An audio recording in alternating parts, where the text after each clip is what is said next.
السلام عليكم dhalinyaro soo dhawaada oo Maxamuud cashirkan waxaynu ku arki doonaa tobankan eray meesha saaran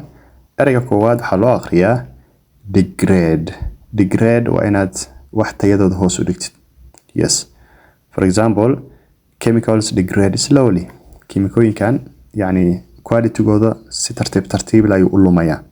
yes degrade waxa kale oo la yiraahdaa inaad wax burburisid ama aad halaysid ama aad saameyn ku yeelato saameyn xun yes pollution degrades land diiqowga ama wasaqowga wuxuu dhibaateeyaa dhulka yes degrade marka qaabkaas waay opposite-keedana wuxuu noqonayaa improve ama enhance oo ah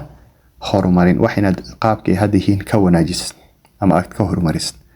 erayga labaad deter waa to prevent wax inaad ilaalisid ama ka hortagtid yes for example laws deter crime shuruuc hadii la keeno maxay ilaalinayaan ama maxay naga prevent gareynayaan dambiyadii gabad falada erayga saddexaad dire waa zaid severe amal yes they face dire trouble waxay wajaheen dhibaato aad u daran marka dire waa severe yes ama dire warnings were given severe warnings were given yani digniino halis ah ama very serious ayaa la siiyay erayga afraad distract waa qofkina mashquulis yes qof shaqo ku jiro ama hawl ku jiro inaad soo dhax gashid aad mashquulisid attention-kiisa meel kale u weecisid ayaa la yiraahdaa distract for example qofku waxaan leeyahay hey don't distract me hay mashquulin waa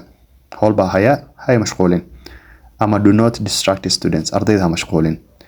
erayga shanaad ditch waa iska god caadi wadada hadii in muddo ah ay halaawada burburto godad bay yeelanaysaa godadkaas waxaa la yiraahdaa ditch yes he fell into a ditch god ayuu ku dhacay yes godka ama haweenada ama yaraado erayga lixaad dumb waa doqon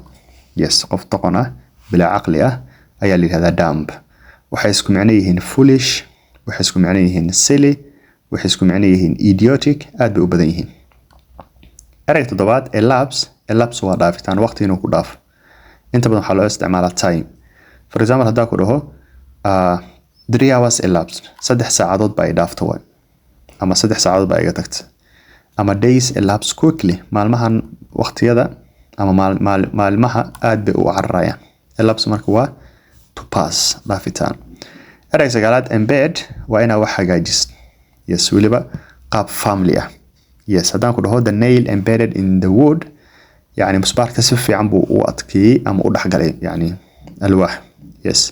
erayga sagaalaad employ waa shaqaaleysiin qof ina shaqaaleysiisid ayaa la yiraahdaa employ like for example I was employed by Cilmi Academy anigu laftirkay waxay shaqaaleysay Cilmi Academy marka employ waa shaqaaleysiin erayga tobanaad u dambeeyo escort waa qof inaad raacdid wehel ahaan ama si taale saaxiibkaba ku yimid inuu hoydo raba gurigiisana aad buu dheeri marka inaad si raacdo gurigiisa geesid adigoo safety-giisa ilaalinaya taas escort waa la dhigraa ama hadii kale gawaari waxaa jirto dadka madaxda lagu qaado ama alaaba qaali lagu qaado marka police baa loo diraa police baa raacda booliskaas laftirkooda maxay sameynayaan escorting yes police escort trucks waxay escort gareeyaan ama raacaan truckaas ayagoo xaqiijinaya inuu meesha u socdo si nabad leh ugu tago okay ashka intaas ayuu ka yahay keep planning and have a good day bye bye